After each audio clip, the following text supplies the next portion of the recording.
Saludos a todas y todos. Les saluda Sandra Guzmán, directora general del Grupo de Financiamiento Climático para Latinoamérica y el Caribe, y es un placer estar aquí con ustedes y conversar de un tema sumamente importante para toda la región, como es el tema de financiamiento climático. Tendré la oportunidad de conversar no solo sobre el panorama de financiamiento en la región, sino también algunos de los retos y de las oportunidades que tenemos para avanzar hacia la movilización de más financiamiento en la región. Permítanme compartir mi pantalla para poder hacer esta presentación y darles de una manera mucho más gráfica este panorama. Primero, me gustaría mucho comenzar hablándoles de algunos de los retos que hemos identificado después de monitorear el financiamiento climático por muchos años en la región. Desde GFLAC hemos hecho este ejercicio de monitoreo por muchos años, pero recientemente hemos profundizado en varios de los datos que les voy a presentar. El primer reto que hemos observado a nivel regional y a nivel internacional es que si bien el financiamiento que se ha destinado al cambio climático y a la biodiversidad ha crecido en los últimos años, sigue siendo bastante limitado frente a otras agendas. Esto con relación al financiamiento para el desarrollo, que como verán, tan solo si lo ponemos en perspectiva, en 2021 del financiamiento para el desarrollo, cerca del 17% se asoció al tema de cambio climático, mientras que el 2% se asoció al tema de biodiversidad. Pero lo interesante o parte de la conversación que se ha tenido a nivel internacional es cómo evitar que la agenda de cambio climático y la agenda de desarrollo peleen por recursos, y el tema de la doble contabilidad ha sido uno de los grandes retos, y por eso en la agenda climática se habla mucho de la necesidad de generar nuevos y recursos adicionales que permitan incrementar la bolsa de financiamiento, y hoy por hoy están de alguna manera en algunos casos compitiendo. Otro reto que hemos enfrentado en el caso del financiamiento para cambio climático es que buena parte del financiamiento para cambio climático en la región se sigue asignando a sectores o a temas asociados a la reducción de emisiones y cada vez menos al tema de adaptación. Si bien ha aumentado el financiamiento para la adaptación, sigue estando muy por debajo de lo que se va al tema de mitigación, y esto, siendo una región altamente vulnerable, preocupa a buena parte de los países. Por el otro lado, dentro de la asignación de financiamiento para la adaptación, así como para la mitigación, hemos observado que hay una asignación menos o no tan equitativa a lo largo de los países que participan de la región. Hemos observado, por ejemplo, estos son algunos datos que hemos extraído de bases de la OSD y en donde nos han, por ejemplo, movilizado que buena parte del financiamiento para adaptación se fue a países como Bolivia, Nicaragua, Jamaica, pero se ha comportado de manera diferente a lo largo de los años, y algunos países no han logrado, digamos, acceder de manera efectiva. Y por supuesto, el tema de acceso es otro de las grandes líneas de acción, o que, por supuesto, son un reto importante en la región. Pero no hay duda de que uno de los retos más grandes que enfrentamos, no solo en América Latina, pero también en el resto del sur global, es el tipo de instrumentos que existen para acceder a este financiamiento. En América Latina, cerca del 90% del financiamiento se ha otorgado en forma de préstamos o algún tipo de instrumento que genera deuda. Quiere decir que estos países acceden a este financiamiento y es un recurso que van a tener que regresar, y este es precisamente uno de los grandes temas que se está abordando a nivel internacional a través de la reforma del sistema financiero, a través de iniciativas como Bridgetown Agenda, en donde precisamente se habla de que el financiamiento climático no debería estar asignado a través de estos esquemas que generan grandes endeudamientos y arrastran de alguna manera u obstaculizan el progreso de los países.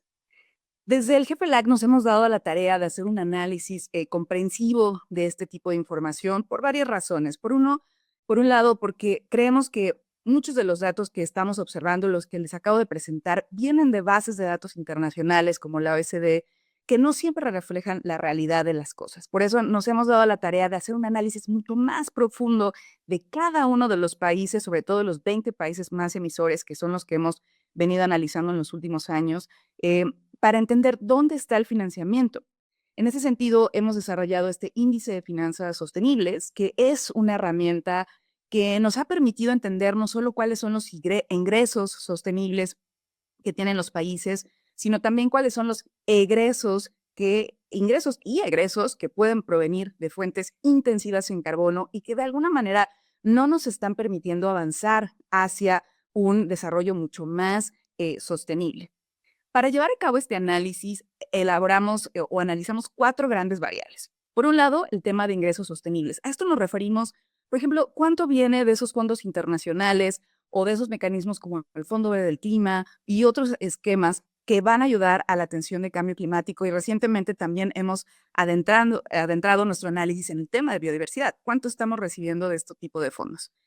Pero para nosotros el tema de las finanzas sostenibles en su totalidad, no solo hablar de cuántos financiamientos son positivos, sino también cuánto del financiamiento que viene a nuestro país, es decir, los ingresos, también están generando o vienen de actividades intensivas en carbono. Por eso nuestra segunda variable son ingresos intensivos en carbono. Por ejemplo, en la región hay muchos ingresos por exportación, explotación de hidrocarburos, concesiones mineras y otros recursos.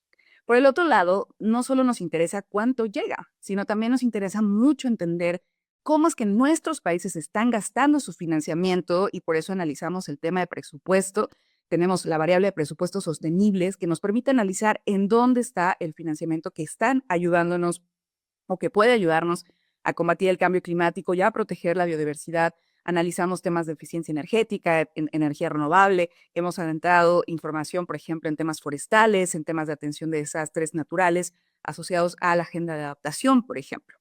Y también nos hemos dado la tarea de entender cuál es el financiamiento que se está yendo por parte de nuestros países a actividades intensivas en carbono. Es decir, cuántos de nuestros países siguen invirtiendo en la explotación de petróleo y de otras actividades, pues que al final del día también incrementan el financiamiento negativo. Muy rápido, cada una de las variables vale un punto. Las positivas, es decir, sostenibles, se suman, las negativas, que son intensivas en carbono, se restan. Y de acuerdo a esto, tratamos de colocar a los países en términos de qué nivel de financiamiento sostenible tienen. Y esto con el único objetivo de identificar esas grandes brechas y con esto también identificar cuáles son las grandes oportunidades que tenemos para cerrar estas brechas. Como podrán imaginarse, ningún país de la región, como ningún país del mundo en realidad, ha logrado hacer un balance en sus finanzas. Algunos países como Guatemala, Honduras, han logrado, por ejemplo, asignar cada vez más recursos asociados a cambio climático. Y bueno, son economías que no dependen tanto de los combustibles fósiles, que esta es una de las grandes elementos que han evitado que varios de los países avancen. En un momento lo veremos. Pero lo que nos dice es que hay algunos países que sí que han evolucionado en cuanto a la asignación de financiamiento para la atención de cambio climático, pero algunos siguen de alguna manera dependiendo mucho de las finanzas intensivas en carbono. Y este es justamente un llamado a cómo lograremos desacoplar este mecanismo. Vamos a adentrarnos rápidamente en cada una de las variables para poner en contexto cuáles son estos retos. Por ejemplo, en el tema de los ingresos sostenibles, quiere decir que del total del financiamiento para el desarrollo que recibieron estos países, ¿cuánto se asocia a cambio climático y a biodiversidad? Verán aquí el caso de Argentina: 38% del financiamiento para el desarrollo que recibió se asocia a cambio climático y biodiversidad. Verán el caso de Colombia, que es uno de los países que también ha aumentado. El caso de México. Y algunos son países que no reciben tanto financiamiento con estas etiquetas. Y el caso de Chile vale mencionarlo porque, de acuerdo a la información de la OECD, es un país no considerado como país receptor de financiamiento para el desarrollo. Y esta es una base de datos que hemos analizado porque justamente, lamentablemente, a nivel de la región, no todos los países tienen sistemas de medición, reporte, verificación para saber cuánto financiamiento, es decir, con una lectura nacional, están recibiendo en materia de cambio climático. Por este lado podrán ver el análisis comparativo, algunos países como Brasil, Chile, Colombia, Costa Rica, cómo han evolucionado con base en datos de 2021. Es interesante contarles que en esta variable nos hemos dado la tarea de analizar qué instrumentos innovadores se han generado que pueden generar ingresos que pueden ser de alguna manera considerados sostenibles, aunque no necesariamente sostenibles en el tiempo, sino cómo podrían ayudar a recaudar financiamiento. Por ejemplo, el tema del impuesto al carbono, que ustedes conocen bien, hay algunos países que han, digamos, establecido impuestos y han logrado una recaudación, por ejemplo, en el caso de México, y también el famoso tema de los bonos sostenibles, que también hemos analizado algunos países que han ingresado este tipo de mecanismos para, digamos, aumentar el espacio fiscal en este tema de sostenibilidad. México es un país que ha mantenido cierta emisión de bonos verdes en este sentido. Pero, ¿cómo están los ingresos intensivos en carbono? Esto se refiere a del total de los ingresos que reciben los países, cuánto viene de actividades intensivas como la venta de petróleo, por ejemplo. El caso de Ecuador y México siguen llamando la atención porque son dos países que reciben buena parte de su financiamiento, de sus ingresos, por la exportación de petróleo. Podrán ver que hay otros países, por ejemplo, el caso de Chile, que también tienen un ingreso, por ejemplo, por actividades o concesiones mineras asociadas a minería y algunas otras actividades. Entonces podrán ver que para algunos países el tema de desacoplamiento sigue siendo un reto, aunque hay algunos que no dependen tanto de estos recursos para su evolución. Por el otro lado, esto es para que vean más o menos cómo está la parte más comparativa cuando viene el tema de los ingresos intensivos en carbono. Brasil, digamos, no tiene tanta dependencia como otros países, pero bueno, también mantiene una suerte de transición en este sentido.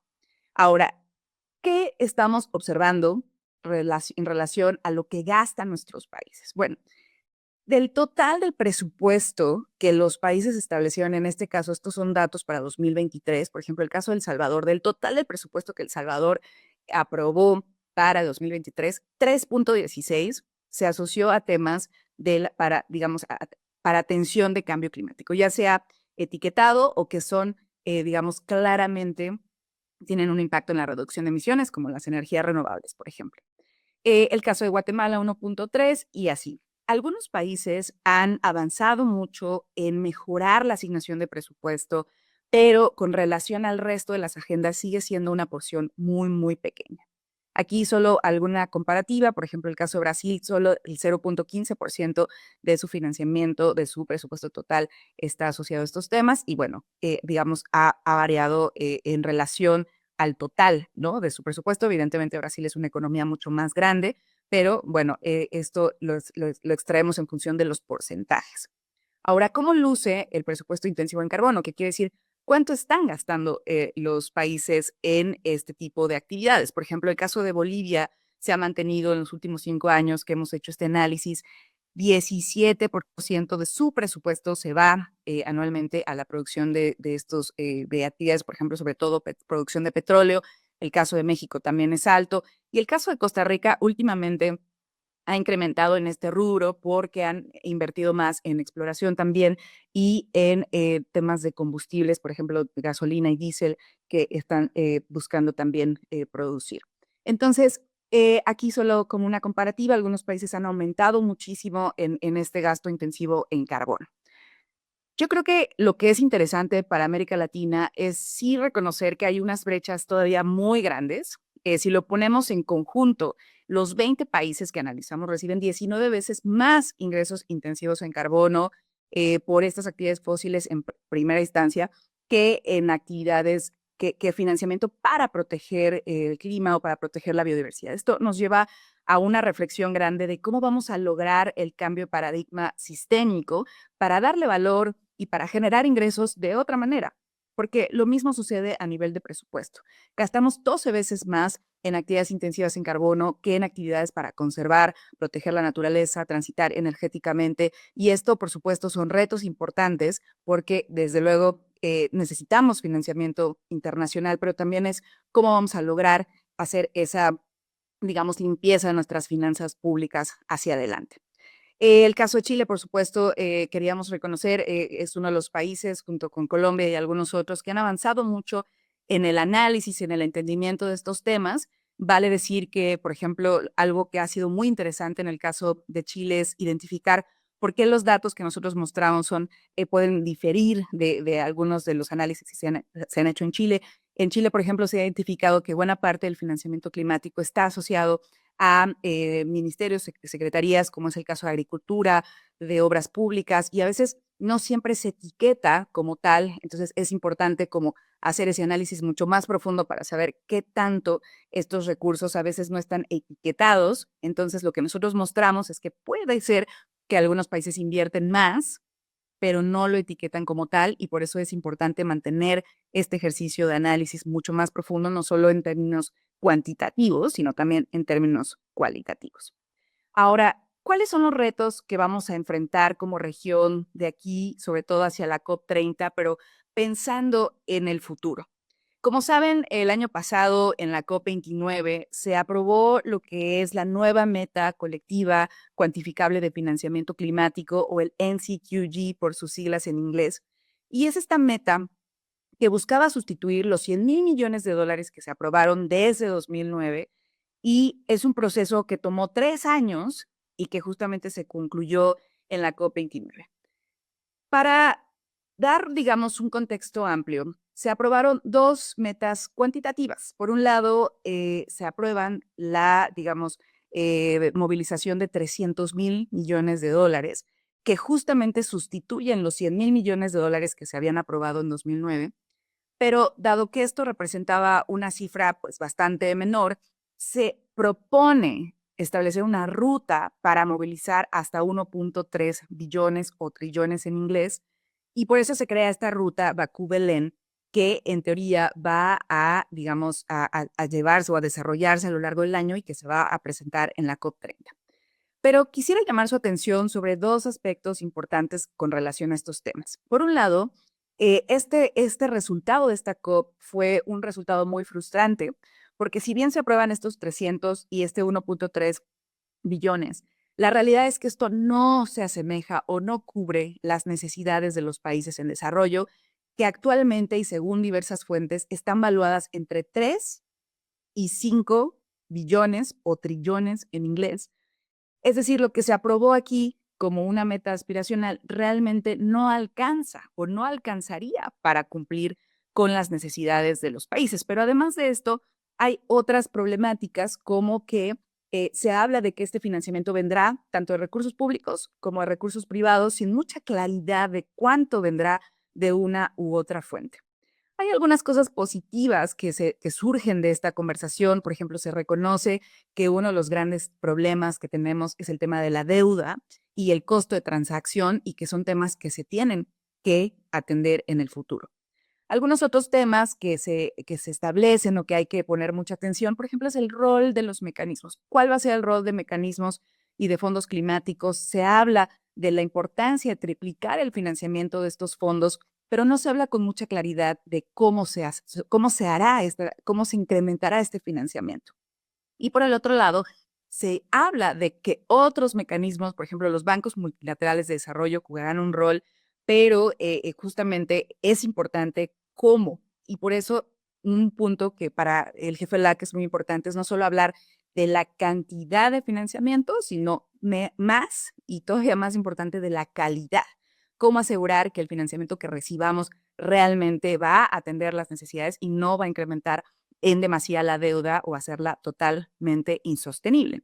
Y por eso hay algunos aspectos que, por supuesto, hay que seguir trabajando. Les vamos a compartir este análisis mucho más detallado que hicimos de esta decisión, pero quisiera llamar su atención que uno de los temas que se van a estar discutiendo en este camino, en estos meses de cara a la COP30, les decía, es esta ruta Bakú-Belén, que justamente busca identificar esquemas que permitan una movilización de financiamiento climático dirigido a los países en desarrollo.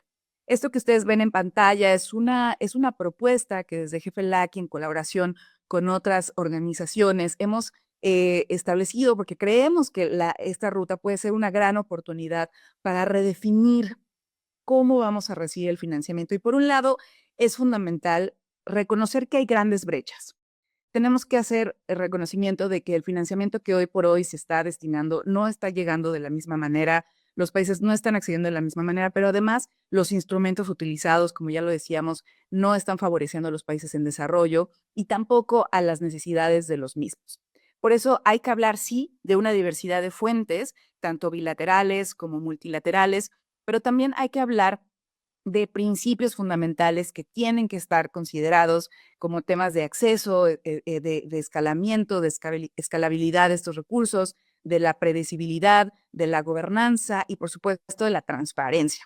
Todo esto va a ser crítico para garantizar el apoyo a la implementación de las contribuciones nacionalmente determinadas y de los planes de adaptación que los países ahora están en proceso de actualización.